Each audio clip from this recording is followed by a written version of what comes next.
નવેમ્બરે રિલીઝ થયું એ મૂવીની અંદર ઘણા બધા એવા સીન જે નહોતા એમના માટે થઈ અને અખિલ ભારત વર્ષીય યાદવ મહાસભા વતી વિજયભાઈ વાઘ, ગોવિંદભાઈ કાનગડ અને ઘણા બધા યાદવ મહાસભાના અગ્રણીઓ, ગુજરાત આહિર સેનાના હોદ્દેદારો અને ભારતની સમગ્ર યદુવંશી આહિર સમાજની સંસ્થાઓ દ્વારા ઘણા બધા આવેદન પત્રો અને રૂબરૂ મુલાકાત મુંબઈ ખાતે ફરહાન અખ્તરની કરી અને એમને જણાવ્યું કે આ મૂવીની અંદર જો આહિર શબ્દનો ક્યાંય ઉલ્લેખ કરવામાં નહીં આવે તો અમે આમનો વિરોધ કરશું.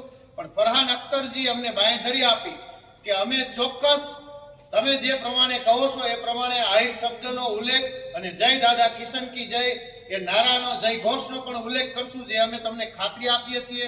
ત્યાર પછી અમે આજે આ 23 નવેમ્બરના દિવસે આ મૂવી જોવા માટે આવ્યા. ખૂબ સરસ મૂવી છે અને જે પ્રમાણે સમાજના આગેવાનોએ, વડીલોએ જે સૂચન કર્યું હતું એ પ્રમાણે મૂવીની અંદર પણ ચેન્જીસ થયા છે.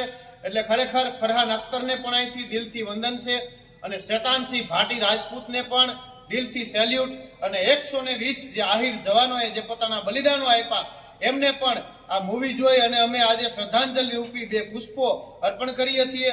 અને અમે આજે રાજકોટ ખાતે રિલાયન્સ મોલમાં 120 બહાદુર મૂવી જોવા માટે આવ્યા છીએ. અને અમારી સાથે જે ભારત દેશ માટે પોતે લડી અને જે આર્મીમાંથી નિવૃત્ત જવાનો છે એ પણ અમારી સાથે છે.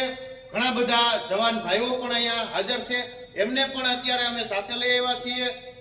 અને તમામ પ્રેક્ષકોને, આજના જે પ્રેક્ષકો છે 120 બહાદુરના મૂવી જે 150 થી પ્લસ, એ બધા પ્રેક્ષકોને અમે કૃષ્ણવંશી છીએ એમનો એક સંદેશ રૂપે ભગવદ્ ગીતા આજે અમે બધાને પુષ્પ રૂપે અર્પણ કરીએ છીએ. જય યાદવ, જય યાદવ, બોલો દાદા કિશન કી જય, દાદા કિશન કી જય.